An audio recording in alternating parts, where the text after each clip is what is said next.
आज 26 जून राजर्षि शाहू महाराज की जयंती। इस जयंती के अवसर पर आज स्टूडियो एशियन न्यूज के स्टूडियो में शब्बीर भाई पठान, राष्ट्रीय मुस्लिम मोर्चा जिला अध्यक्ष भंडारा, यहाँ पर उपस्थित हैं। आज हम उनसे जानेंगे कि राजर्षि शाहू महाराज की सामाजिक क्षेत्र में क्या भूमिका है।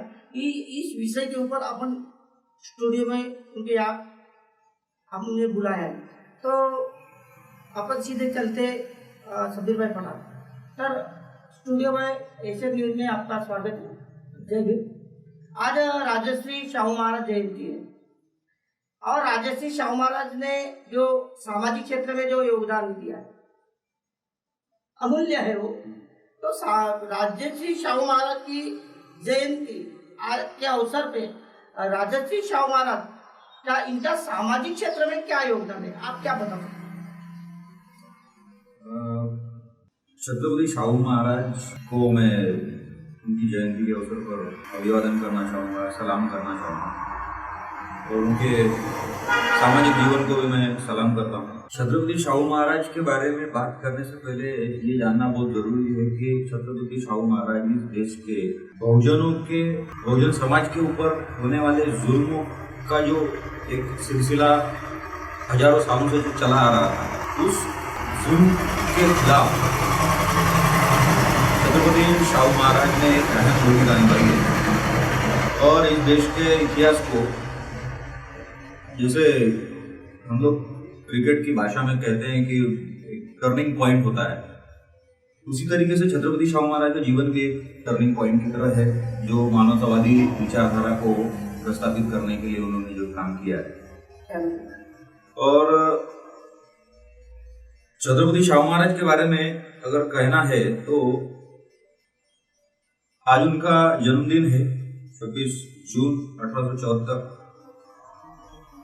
और छत्रपति शाहू महाराज ने अपने जीवन काल में देखा कि विषमतावादी लोगों द्वारा इस देश के बहुजनों के ऊपर किस किस प्रकार से अन्याय और अत्याचार किए जा रहे हैं, और उनको अपने खुद के जीवन में महसूस किया। जब छत्रपति शाहू महाराज की माता आनंदीबाई का देहांत हुआ, उस वक्त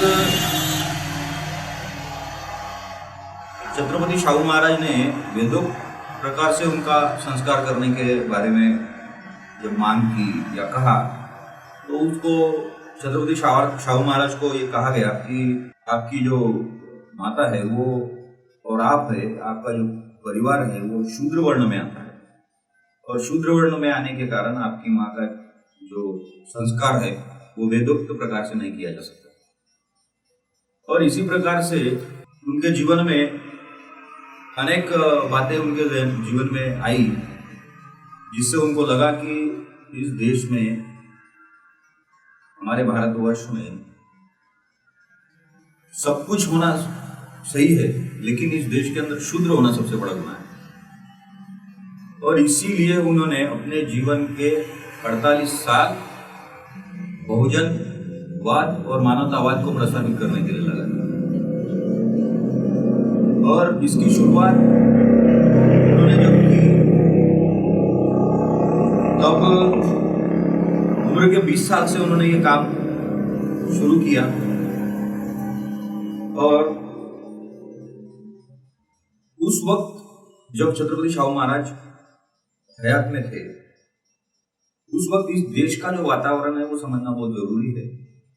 उस वक्त मनोवाद, विषमतावाद अपने चरम पे था, बढ़ रहा था, और उस समय अंग्रेजों का शासन था। हालांकि अंग्रेजों के शासन काल में अंग्रेज ही वो लोग थे जिन लोगों ने इस देश को सबसे पहले कानून दिया। अंग्रेजों के पहले जो कानून थे वो मनोआधारित कानून थे, और अंग्रेजों ने कानून जो बनाए वो संवैधानिक रूप से कानून बनाने की कोशिश की। और ये कानून बनाने के लिए मजबूर महात्मा ज्योतिबा फुले साहब ने किया और साथ ही छत्रपति शाहू महाराज ने भी। और इसी का परिणाम यह हुआ कि इस देश के अंदर अंग्रेजों ने संवैधानिक रूप से कायदे बनाने शुरू किए और उन कायदों में अहम भूमिका जो छत्रपति शाहू महाराज की है कि उन कायदों में छत्रपति शाहू महाराज ने इस देश के लोगों में, तमाम वर्ण के लोगों में, खास तौर पर शूद्र वर्ण पर हो रहे अन्याय और अत्याचार के खिलाफ, शूद्र वर्ण के लोगों का शोषण बंद होना चाहिए, इसलिए छत्रपति शाहू महाराज ने अंग्रेजों से इनके समानता की मांग की और वो कानूनन तौर पे की। और छत्रपति शाहू महाराज क्योंकि उस समय महाराज थे, उनके पास सत्ता थी, लेकिन उनके पास सत्ता थी, उसका वो उन्होंने पूरा प्रयोग बहुजनों को न्याय दिलाने के लिए किया। ये दूसरा क्वेश्चन है कि छत्रपति शाहू महाराज के आरक्षण के संबंध में क्या भूमिका है? छत्रपति शाहू महाराज की भूमिका आरक्षण के बारे में जो थी, वो इस देश की एक सबसे महत्वपूर्ण, इस देश भारतवर्ष के इतिहास की सबसे महत्वपूर्ण घटनाओं में से एक है। छत्रपति शाहू महाराज और उनके आरक्षण की भूमिका समझने से पहले हमको ये समझना पड़ेगा कि आरक्षण यानी क्या और छत्रपति शाहू महाराज आरक्षण के बारे में क्या सोचते हैं। छत्रपति शाहू महाराज ने देखा कि यह देश में 4 वर्ण फैले हुए हैं और इस वर्ण में जो शूद्र वर्ण है, जिस वर्ण में छत्रपति शाहू महाराज आते थे, उस वर्ण के लोगों में विषमता फैलाई गई, उनके ऊपर अन्याय अत्याचार किए गए, उनको शिक्षा से वंचित रखा गया, उन्हें आर्थिक कामयाबी से दूर रखा गया, उन्हें मान सम्मान, सामाजिक मान सम्मान से दूर रखा गया। ये सारी चीजों का छत्रपति शाहू महाराज ने अध्ययन किया और इस अत्याचार को खत्म करने के लिए छत्रपति शाहू महाराज ने आरक्षण की संकल्पना रखी। आरक्षण के बारे में छत्रपति शाहू महाराज ये कहते हैं कि पक्षियों का नेतृत्व पक्षी ही करते थे, वो अन्य किसी भी प्राणी का नेतृत्व स्वीकार नहीं करते, लेकिन बैल, भैंस, मेंढिया, बकरी, इनका नेतृत्व अल्पसंख्यक धनगर करते हैं। और इसी को छत्रपति शाहू महाराज ने सिद्धांत मानकर आरक्षण की भूमिका रखी और उनका ये मानना था कि अगर पक्षियों का नेतृत्व पक्षी ही करते थे, वो अन्य किसी दूसरे प्राणी का नेतृत्व स्वीकार नहीं करते, तो फिर हमारे बहुजन लोगों का नेतृत्व भी बहुजन लोगों ने करना चाहिए। और बहुजन लोगों का नेतृत्व बहुजन लोगों ने करना चाहिए, इस बात को सिद्धांतिक स्वरूप देने के लिए छत्रपति शाहू महाराज ने आरक्षण की भूमिका रखी। और आरक्षण के बारे में छत्रपति शाहू महाराज कहते हैं कि उनका एक वकील हुआ करता था उस वक्त, अभ्यंकर नाम था उनका। उन्होंने छत्रपति शाहू महाराज से कहा कि जाति के आधार पर स्कॉलरशिप और नौकरियां देना बराबर नहीं है। तो छत्रपति शाहू महाराज के साथ जब ये बात हो रही थी, तब छत्रपति शाहू महाराज अपने राजपथ पर चल रहे थे, उनका वो बग्गी में बैठे हुए थे। उस वक्त छत्रपति शाहू महाराज ने अभ्यंकर से कहा कि आप रुकिए, मैं इस बात को समझाता हूँ। और उन्होंने अपना रथ जो है वो घोड़े के तबेले की तरफ मोड़ने के लिए कहा। और उस वक्त घोड़ों को खाना देने का समय था, तो उस वक्त उन्होंने घोड़ों को जो हरभरा दिया जाता था, तो अभ्यंकर को आरक्षण का अर्थ समझाने के लिए छत्रपति शाहू महाराज ने उन घोड़ों को कहा, घोड़े के जो चरवाए थे उनको कहा कि भाई आप इनको दे दो इनका खाना। तो एक साथ दे दो। जब एक साथ उनको हरभरा दे दिया गया तब वहाँ के पूरे घोड़े जो है और पूरे घोड़े एक साथ छोड़ दिए गए, तो वो सारे घोड़े एक साथ जो डूब पड़े खाने पर। और खाने के बाद जब जो ताकतवर घोड़े थे, जवान घोड़े थे, शक्तिशाली घोड़े थे, वो तमाम घोड़ों ने वो पूरा हरभरा चट कर दिया, और जो बच्चे थे, बूढ़े थे या कमजोर थे, ऐसे घोड़ों को भूखा रहना पड़ा। और तब अभयंकर साहब को छत्रपति शाहू महाराज ने कहा कि हम अगर लोगों को इस तरीके से, स्वतंत्र तरीके से अगर खाना देते हैं या अधिकार देते हैं, तो इसमें से जो लोग कैपेबल है, कैपेबल इन द सेंस जो लोग जिनकी ताकत ज्यादा है, आर्थिक ताकत ज्यादा है, या जो विकृत लोग भी है और उनकी आर्थिक ताकत अगर ज्यादा है, तो वो लोग सत्ता पर पहुंच जाएंगे। और हमारे जो वंचित पीड़ित लोग हैं, जो बहुजन लोग हैं, ये अपने अधिकारों से वंचित रह जाएंगे, इनको ये पीछे रख देंगे। और इसीलिए अगर ताकतवर घोड़ों को खाना दिया जा रहा है, तो इन बच्चों के लिए अलग खाने की अरेंजमेंट करनी पड़ेगी, खाना देना पड़ेगा, तब जाकर उनको उनका खाना मिलेगा। इसी को आधार बनाकर, इसी को सिद्धांत अगर माना जाए, तो इसी सिद्धांत के आधार पर छत्रपति शाहू महाराज ने आरक्षण को महत्व दिया। आरक्षण वो सुविधा है, वो प्रणाली है कि जिस प्रणाली से इस देश के वंचित पीड़ित बहुजनों को उनके हक और अधिकार संवैधानिक रूप से दिए जा सकते हैं। और इसी बात को हम लोग वर्तमान में आरक्षण कहते हैं, या ये आरक्षण शब्द की व्याख्या है ऐसा मान सकते हैं। और इसी बात को आज तक हम लोग, मुझे ये कहते हुए बहुत चिंता हो रही है कि इस देश के लोगों को आज भी आरक्षण इस शब्द का अर्थ मालूम नहीं। और आरक्षण शब्द का अर्थ अगर कोई इस देश के अंदर बता सकता है, और किसी ने अगर बताया है, तो वो सिर्फ और सिर्फ राजश्री छत्रपति शाहू महाराज। अभी मेरा तीसरा क्वेश्चन से कपिल भाई, मुझे ये बताओ, छत्रपति शाहू महाराज की जो लड़ाई है, ये लड़ाई किसके खिलाफ थी? आप क्या बताओ? छत्रपति शाहू महाराज का जीवन की समीक्षा अगर की जाए, या इस देश के तमाम महापुरुषों के जीवन की समीक्षा अगर की जाए, तो ये स्पष्ट रूप से देखा जा सकता है कि इस देश में हो रहे विषमता के खिलाफ मानवता और समानता को प्रस्तावित करने के लिए इस देश के तमाम महापुरुषों ने लड़ाई लड़ी। और वही सिद्धांत छत्रपति शाहू महाराज का भी था। और हमारे लोगों को यह समझना बहुत जरूरी है कि मानवता की जो जरूरत, मानवता को प्रस्तावित करने की जरूरत, या फिर मानवता को प्रस्तावित करने की लड़ाई, या फिर मानवता को प्रस्तावित करने का महत्व इस देश के अंदर अगर किसी ने समझा है, तो वो तथागत बुद्ध है। तथागत बुद्ध, उसके बाद में जो भी महापुरुष आए, जिसमें छत्रपति शिवाजी महाराज है, महात्मा ज्योतिबा फुले साहब है, राजश्री छत्रपति शाहू महाराज है,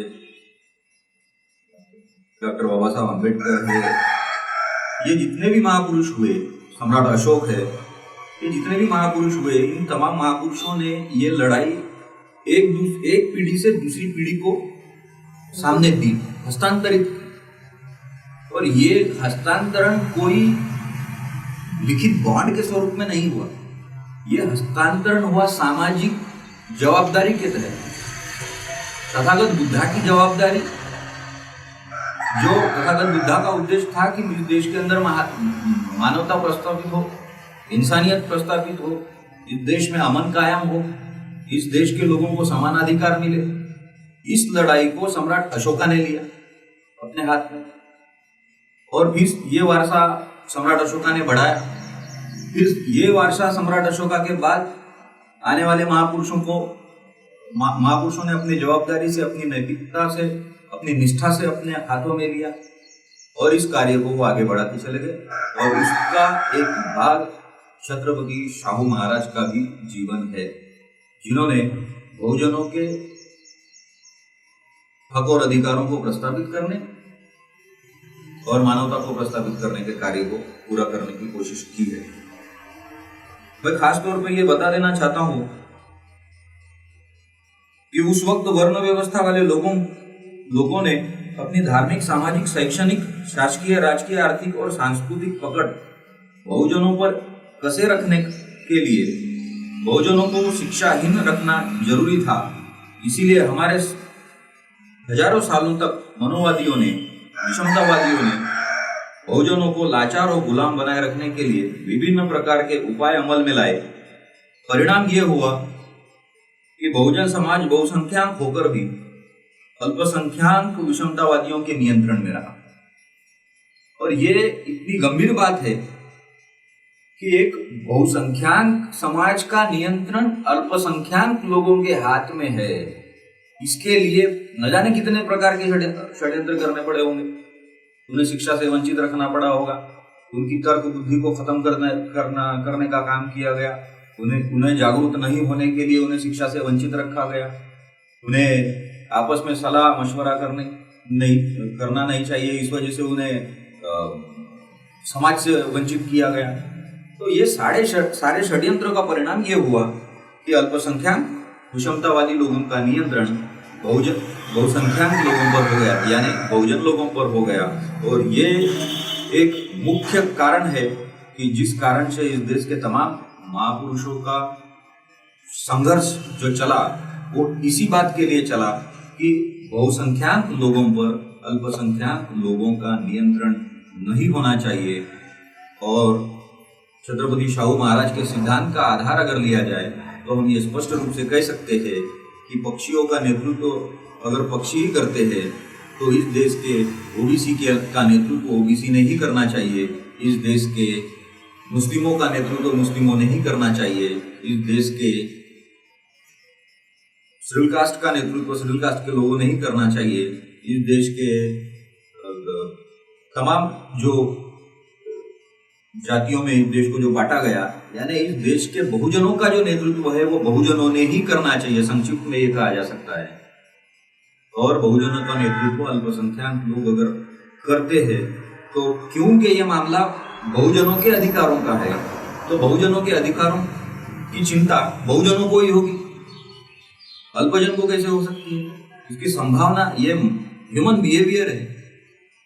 मानस शास्त्र के आधार पर हम ये कह सकते हैं कि एक अल्पसंख्यक व्यक्ति बहुसंख्यक लोगों के हित के बारे में चिंता नहीं रख सकता, या उसको हक और अधिकार हासिल करने के लिए वो जो लड़ाई लड़ेगा वो इतनी शिद्दत से नहीं लड़ेगा, इतनी ताकत से नहीं लड़ेगा और उसको अंजाम तक नहीं पहुंचाएगा। और आप भारत का इतिहास उठाकर देख लीजिए, इस देश के इतिहास में हजारों सबूत आपको मिल जाएंगे कि इस देश में जो अल्पसंख्यक लोगों का वर्चस्व कायम करने के लिए, बहुजनों को गुलाम बनाने के लिए आज भी इस देश के अंदर बहुत सारे षड्यंत्र रचे जा रहे हैं।